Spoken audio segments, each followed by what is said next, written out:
প্রত্যেকটা মৃত্যুই শূন্যতা, এবং এই শূন্যতা পূরণ হবার নয়, যে চলে যায় সেই জানে। তো তারপরেও দেশনেত্রী বেগম খালেদা যে আপনারা জানেন, উনি আপসের নেত্রী হিসেবে পরিচিত ছিল।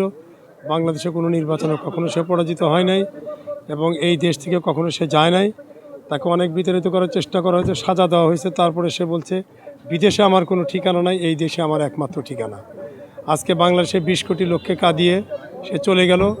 ইতিপূর্বে আপনারা দেখেছেন শহীদ রাষ্ট্রপতি জিয়াউর রহমানের মৃত্যুর পরে তার জানাজায় 30 লক্ষ লোক শরিক হয়েছিল শোক জানানোর জন্য।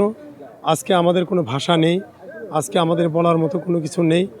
দেশবাসীর কাছে এইটুকু প্রত্যাশা করব, আশা করব এবং চাইব যে আল্লাহ পাক যেন ওনাকে বেহেশত নসিব করে, আর সমস্ত গুনাহ যেন আল্লাহ পাক ওনার মাফ করে দেয়। আজকে কথা বলার মতো ভাষা আমরা হারিয়ে ফেলেছি। আপনারা জানেন যে বেগম খালেদা জিয়া দেশনেত্রী শুধু বিএনপির চেয়ারপারসন নয়, উনি বাংলাদেশের একজন অভিভাবিকা। উনি বাংলাদেশের দেশমাতা হিসেবে উনি পরিচিত, যিনি দেশের জন্য সব কিছু হারিয়েছেন। স্বামীকে হারিয়েছেন, তার একটি সন্তানকে হারিয়েছেন, তারপরেও দেশের মানুষকে ছেড়ে উনি কোনো জায়গায় যাননি। আজকে তার মৃত্যুতে আমরা মনে করি সমগ্র দেশ এবং সমগ্র জাতি এবং দক্ষিণ পূর্ব এশিয়া থেকে শুরু করে সমগ্র পৃথিবীকেই আজকে থমকে গেছে। আজকে আমরা ভাষা হারিয়ে ফেলেছি। বেগম খালেদা জিয়া যিনি বাংলাদেশের জন্য কি করেছেন এটি এখন মানুষ হারে হারে টের পাবে। উনি আমাদের অভিভাবিকা, ওনার মৃত্যুতে আমরা বাকরুদ্ধ হয়ে গেছি। আজকে ভোর 6টায় বাংলাদেশের 3 প্রধানমন্ত্রী ইন্তেকাল করিয়াছেন, ইন্না লিল্লাহি ওয়া ইন্না ইলাইহি রাজিউন।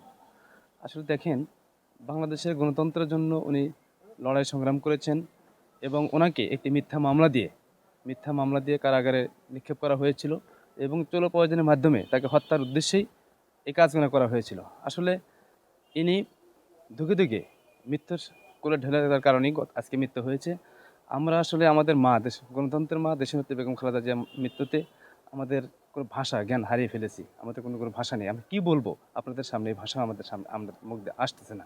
এই জন্য আমরা দেশনেত্রী বেগম খালেদার জন্য আমরা দোয়া করি, আল্লাহ রাব্বুল আলামিন যেন ওনাকে জান্নাত নসিব করেন, এবং এই শোককে শক্তিতে পরিণত করে আগামী 12ই ফেব্রুয়ারি নির্বাচনের জন্য আমরা সেই বেগম জিয়াকে যেন দেশের মানুষ সেটা ভোটের মাধ্যমে যে প্রমাণ করে দিবে যে দেশের মানুষ বেগম খালেদা জিয়াকে ভালোবেসেছে, এবং ভোটের মাধ্যমে সেটা প্রমাণ করে দিবে ইনশাল্লাহ।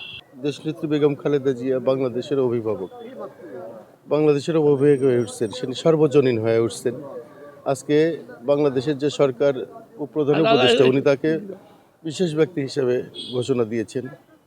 সেই নেত্রী আজকে চলে গেল। আজকে বাংলাদেশের জনগণ বুঝতে পারছে, বিএনপির নেতাকর্মীরা বুঝতে পারছে যে আজকে বাংলাদেশ থেকে কি গেল, এই দেশে কি হারালাম। আজকে যে গণতন্ত্রের জন্য যে যুদ্ধ করেছেন, সে এত বছর জেল খেটেছেন, দেশের বাইরে যাননি।